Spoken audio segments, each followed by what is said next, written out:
Hello, screenwriters. We are back for another episode of Five Questions with a Screenwriter. And the screenwriter we have today with us is Tyler Burchett. Hi, Tyler. How you doing? Good, Patrick. How are you, man? I'm good. Thank you so much for being on the show. I really appreciate it. I appreciate you having me. Of course. All right. Let's talk screenwriting. Let's get it started. Question number one: what are three screenplays every new writer should read, in your opinion? Okay, that's a good one. I'm going to kind of not follow the rules, which is something I like to do. I'm going to give you types of screenplays you should read. The first thing I think you should do is look in your genre at really good screenplays. So if you want to do, and another caveat, I would look more modern when looking at screenplays. Like it's great to look at the classics and like learn from them, study how they're structured and everything. But like if you want to see what's selling now, kind of formatting has changed too. So just keeping up with current trends, I would recommend reading a little more modern now, especially if you're trying to break in. And like if you're say sci-fi, I would read like what the Stranger Things pilot's a great one, Arrival. Um, so that's kind of my first piece of advice is like if you skew modern and read pieces with voice in your genre, I think that's a really good starting place just to learn how people do things, and then you can kind of take what you want from it. Yeah, I love it. I think this is the first time I've asked that question and someone mentioned to read modern screenplays. So when I think of like, screenplays, people think of automatic like classic stuff. But you make a good point though. Like a lot of things has changed. So it's good to stay up to date. Right, like if you read the Casablanca screenplay, like it's still great, right? Like it's a great read, but also there's walls of text in it that I wouldn't tell you to do that now, personally. I mean, if it's great, it's great. And who knows, it only takes one yes. But just personally, I think there's some modern formatting things where I think something like American Fiction, for example, is a really good modern screenplay. It's an adaptation, but Cord Jefferson, like just it starts immediately. The character, it's all there. It's excellent. I mean, it won him an Oscar, but stuff like that, I think, is really helpful too. All right, all right. Question number two. What is something a screenwriter will never learn in a book? Never learn in a book. You'll never learn the name of the love of your life in a book. You'll never learn what your favorite food is in a book. You'll never learn what your favorite cocktail is. In a book, you're just not going to find what makes you you and what makes life worth living. And personally, I think the more intensely you live, the more interesting experiences you have, the more that transfers into your writing. People can feel it. So that's my answer on that. You're not going to find what it feels like to live in a book. Chat GPT might, but you won't. I like that. So go out there and experience life and live life, and then in turn, it'll translate well in your writing. For sure, for sure. People say like the cliche advice when you're starting out is write what you know. The easiest way to do that is kind of writing like autobiographical. Okay, this is my childhood. I don't think you have to do that. I'm a big believer in write what you know is emotionally true, because if something feels true, it doesn't actually matter if it is true, if that makes sense. And by getting to know different people, getting different experiences out there, you get a broader sense of how people function. And if you pay attention, that's the other part of it too. It's just paying attention to how people operate, how they talk, what actually motivates them, kind of the subtext, what I'm saying versus what I actually want. Like all those things will just make you a better writer. And it's you can learn some of it in a book, but like the actual meat and bones of it, what it means to be a human being, you got to live to feel it. And if you don't feel it, your readers aren't going to feel it. That's what I believe. No, that's true. Because I know, so when I write some characters, right, I think back of people I've met, so like it really does help. For sure. Um, all right. Question number three. What is the greatest character arc you've seen in the story? Well, there's a lot of good ones for me personally, and I haven't attempted to write this, but I am really drawn to the flat arc, the character that doesn't change, but they believe what they believe so steadfastly. They're kind of themselves so much that it changes the world around them. I think Hacksaw Ridge is probably a really good example of that. I forget the protagonist's name, but he's a pacifist. Like he won't kill. He goes through basic training. He gets put in jail, and then he gets put into the like heat of World War II, and he still won't break his code. And the people around him come to respect him, and just like to me, those stories are really impactful. Just seeing how like sometimes by not changing. Now the key to that is there is change, right? Usually it's in the characters around you when you do that type of arc. Um, but still, I find that very compelling. Forrest Gump actually is kind of another example of someone who actually he grows up, but like in terms of like he always loves Jenny and he's always just a fundamentally good person. And you kind of see that affect the world around him. So for me, I'm a big fan of those, even though that's not usually what I write. Those always stick with me, stories like that. The flat arc. Okay, okay. You know that's a good point though. Like there are some characters, you know, who don't change, but they do change, like people around them. And yeah, I like that. Yeah, because like there's also I'll give you a classic one just so that people don't think I don't like character change. I'll go with The Godfather, Michael Corleone, like his fall from grace from the young Marine or Army officer, I forget which branch of service he was in, but then to becoming like his father, like that's one of the all timers, and it's great. I do love that arc, but very very different. All right. Question number 4. What was the first screenplay you wrote, and what was that writing process like?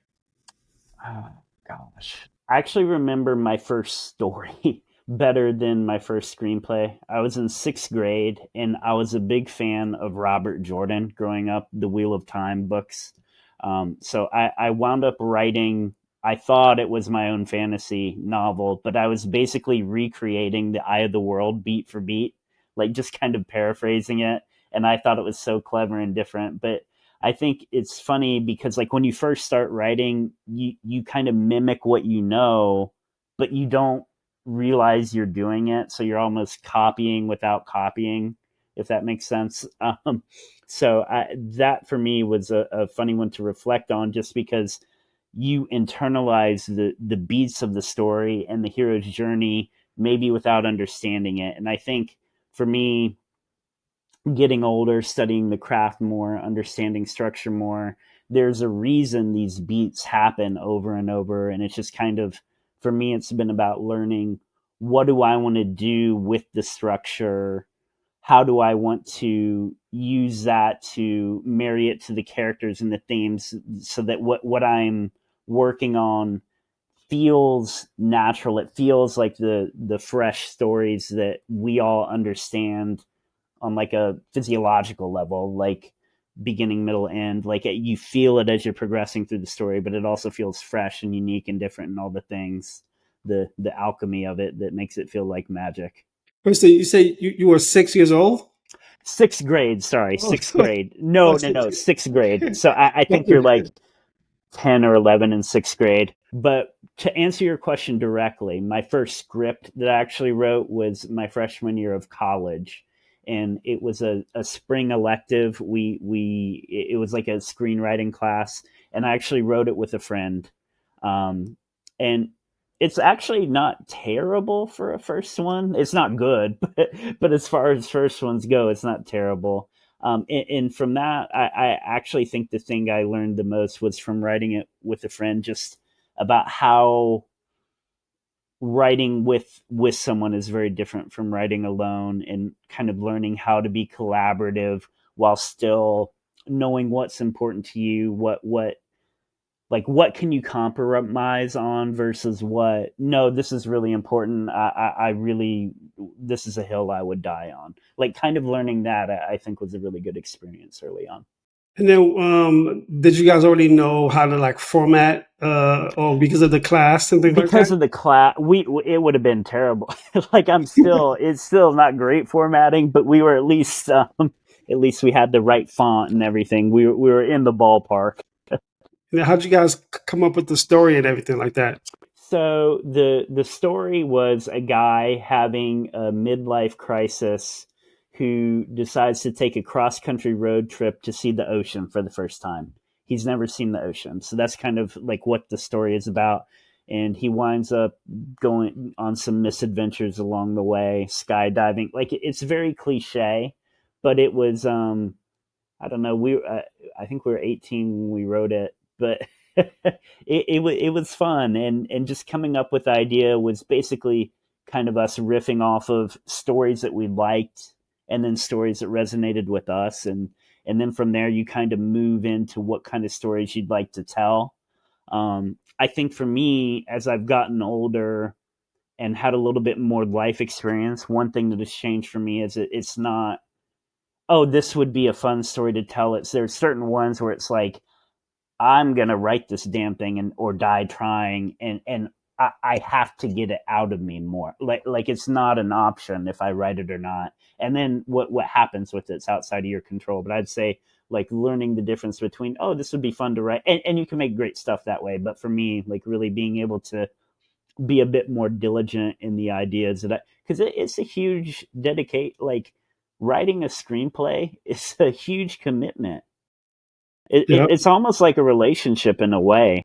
So just like being a little more discerning and like what ideas are really worth committing the months to years of your life and the 10,000 tiny decisions that'll affect everything else. Um, yeah. So let me ask you this. I've written with a partner before, and how we do it is like, say, I would write 5 pages, I would give it to them, then they Mhm. would go over it, make any changes, then they would give it back, and write 5 pages. So what was the process that you and your partner did to like write the screenplay? This is Patrick. You're sending me into the Wayback Machine here. I'm sorry. No. The it was similar. I don't know if we had certain pages. I think we traded scenes is what we did. I think that was how we handled it. Like, okay, I remember there was a skydiving scene, and we all knew I was going to write that one. It's like, okay, Tyler's doing the skydiving scene, and then you're doing this. You're doing the montage, like wake up beginning scene, like because when you have a partner, nobody, people are different, people write different, people have different strengths and weaknesses. So I think collaborating to kind of find what you do well to where you're showing strength on strength and you're kind of hiding where you're both maybe a little weaker. Ideally it kind of overlaps like chainmail, and the whole thing is just strong and great when it's done ideally. So if you could remember, what was your strength as a writer, and what was your partner's strength as a writer? Mm. It's changed, which is also interesting. I think my strength as a writer was just being fearless. Like I didn't know what I didn't know, and I wasn't scared of being cliche.